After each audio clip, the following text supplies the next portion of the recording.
Welcome to the HRchat Show, one of the world's most downloaded and shared podcasts designed for HR pros, talent execs, tech enthusiasts, and business leaders.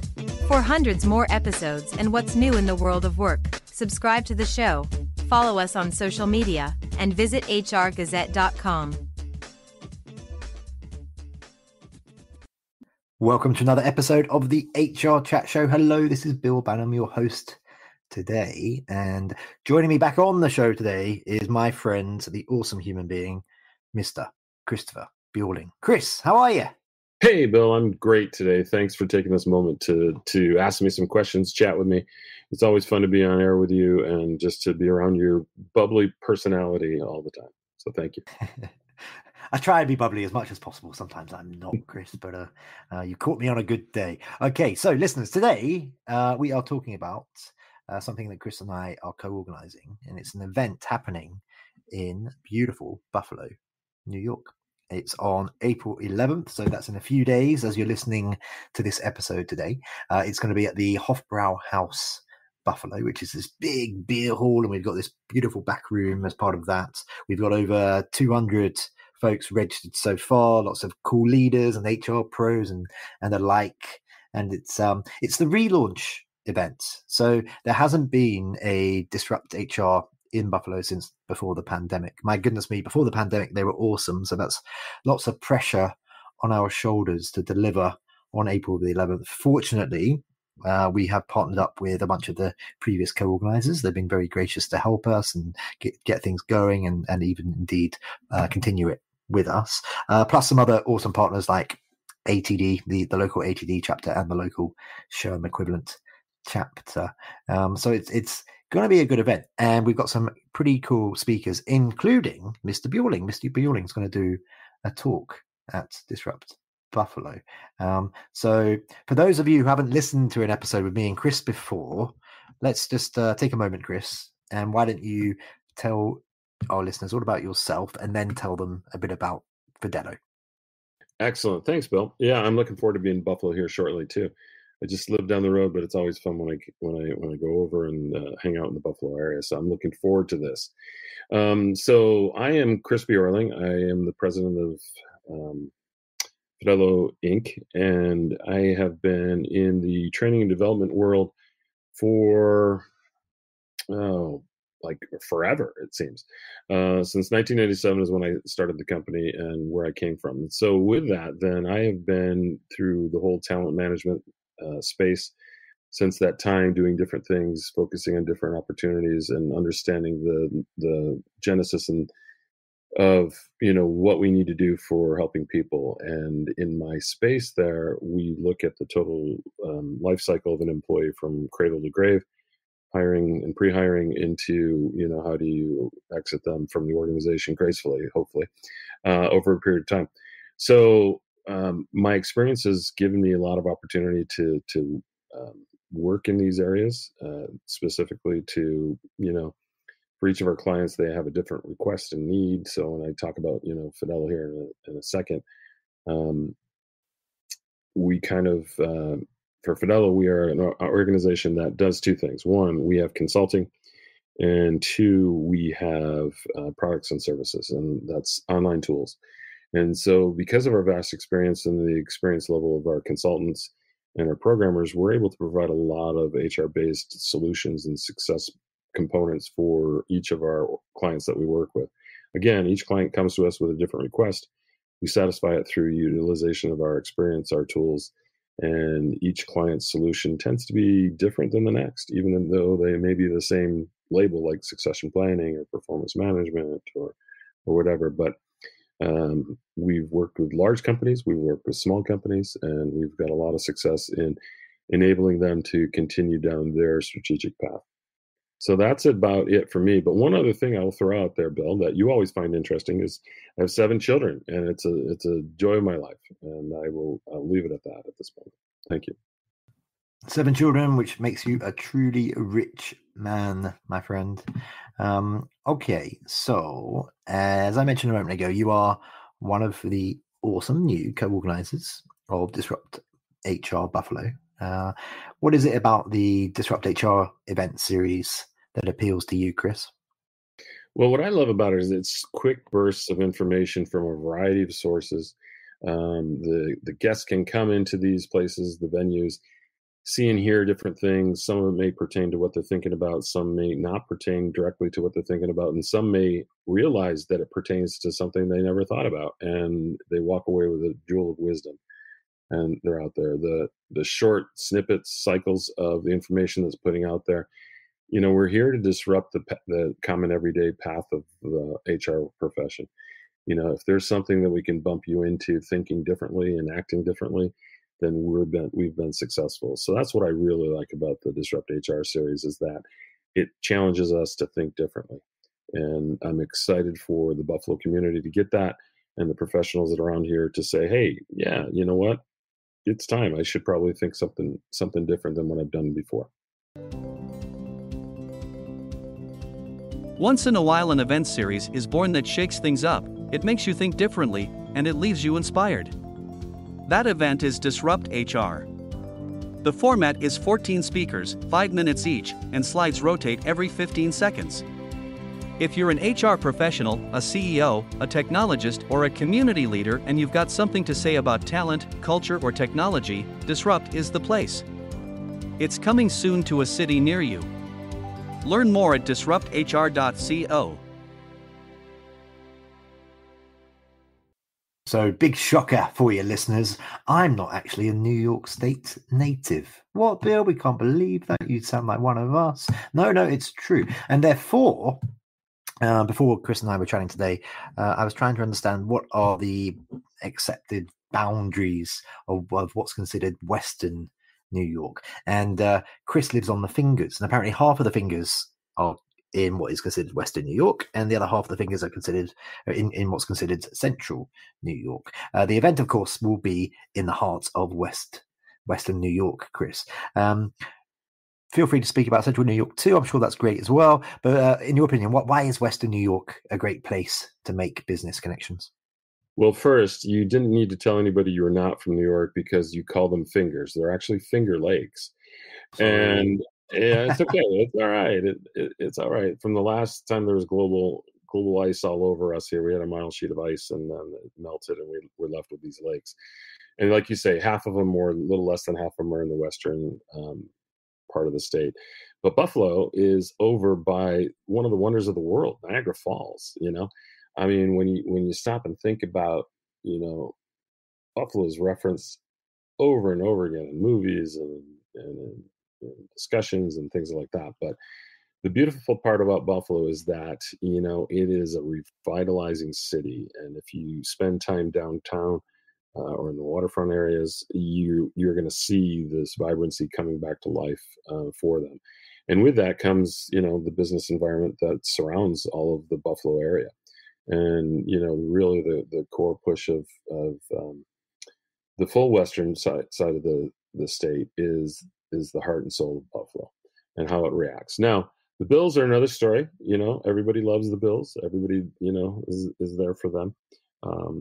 And it's exciting for that part to be generated and always be forefront in a lot of conversation, at least in the United States, as they go through it. But Buffalo has a ton of businesses that are sprouting and that are growing and that are continuing.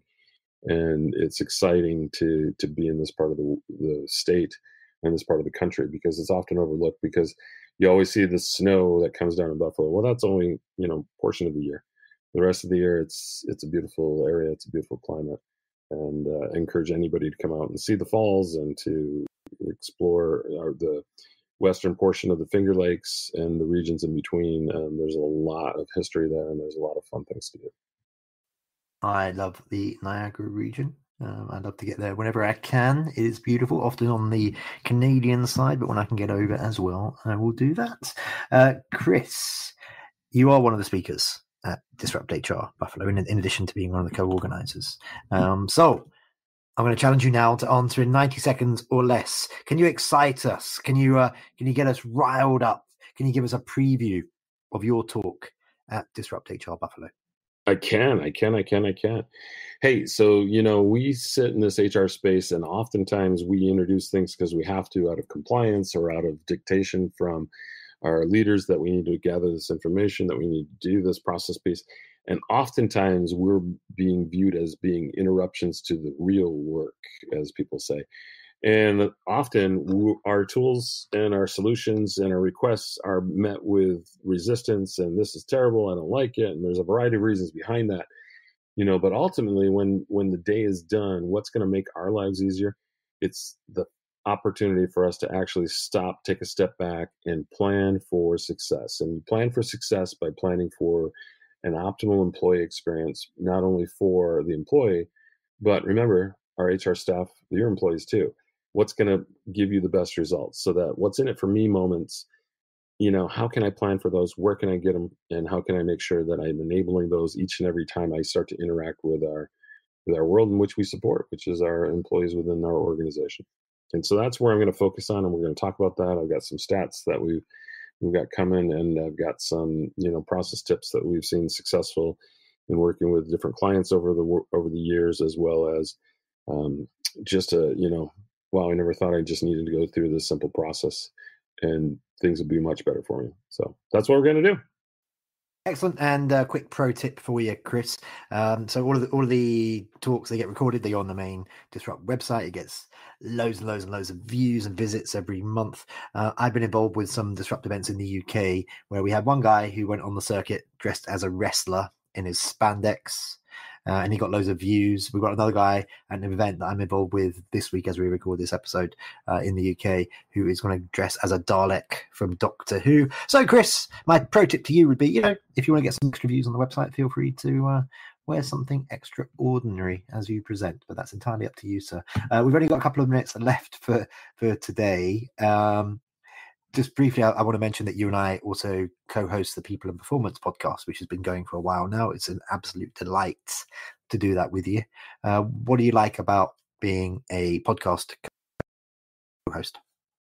Yeah, I love being a podcast co-host in the fact that, you bring some great people. I've brought some, but you bring wonderful opportunities for us to talk to people and to really get to delve into some pieces of information from these experts and from these thought leaders. And the fun part about it for me is the fact that, it's my language. It's where I'm going from. It's like getting a mini moment of having my time with some stars, or having my time with some thought leaders, or having my time with some people that just stop and make me think, that's really cool. There are opportunities when we've been on these calls that, in our podcasts, that, we're only on for 15 minutes, but I will tell you, there's always something to be learned in those 15 minutes. The way we have been able to talk to them and ask questions and get to something, it's been invaluable to me to do this. And I've taken lessons I've learned and worked with my own clients from it through the process. But it's really just engaging these professionals, these people that you get to uncover this one word of wisdom or this one thought nugget that's going to impact somebody. And we encourage everybody to listen to them, because it's short, it's sweet, and it's to the point, and you may glean something that changes your world. We're going to talk about this more in future episodes because we've only got a couple of minutes now anyway. But you and I, another thing that you and I are doing together, because we get to hang out together quite a bit this year, which is lovely, is we're both going to be covering the ATD conference in beautiful New Orleans in mid-May, towards the end of May. We've got some of the guys from the local ATD chapter, of course, at Disrupt Buffalo in April, and then you and I will be at the big one in May. Just briefly, Chris, why is ATD conference, why is that an interesting event for you? Why is that an interesting community for you? And what are you hoping to get out of attending? Excellent question. Well, ATD is such a well-respected organization that it, just even getting the chance to go to it and to participate and to listen to the speakers and to, kind of work the scenes too from the PR standpoint, is a light for us to go forward with. But what really drives me to ATD is that, this is training and development, and that's kind of been my core business since I started working, is around, getting people developed, getting people focused, providing learning for them. because it's not, it's not the end solution to hire somebody. It's to where can you take them and shape them and move them forward. I look back at my own career and I say, you know what, I couldn't do what I do today if I hadn't gone through these learnings and through these opportunities to develop myself and to move forward. So as we look about how can we systemize that and put it in focus through the ATD process points, it's a great thing. And there's lessons to be learned by the experts that have come in that have done something in their own space, in their own company that, really is deserving of sharing. Because that plus an adaptation of that will, potentially help some organization to better themselves, to be prepared for the next generation of work or the next day. So it's exciting to be part of ATD and to be at the conference in New Orleans and to spend time with you. And I won't, by the way, ever wear a wrestling suit, but that's another story. I'll leave it at that. Never say never, Mr. Bjorling. Okay, just finally, for today, how can our listeners connect with and learn more about you? Excellent. So you can go to LinkedIn, Christopher Bjorling. I'm out there. Feel free to tap into that, reach out, friend me, focus on, seeing what we've done, some of the things we've done, some of the connections we've had. I'm more than happy to talk and share and do those types of things. You can look at my organization at www.fidello.com, and you can see different clients we work with, a lot of our philosophical overviews and discussions about, how we can help organizations. So personally, I hope people reach out to me through LinkedIn and we can start connecting and starting some dialogue. So thank you. Thank you, Chris. Thank you very much for being my guest on this episode of the HRchat Show. Thank you, Bill. And listeners, as always, until next time, happy working. Thanks for listening to the HRchat Show. If you enjoyed this episode, why not subscribe and listen to some of the hundreds of episodes published by HR Gazette? And remember, for what's new in the world of work, subscribe to the show, follow us on social media, and visit hrgazette.com.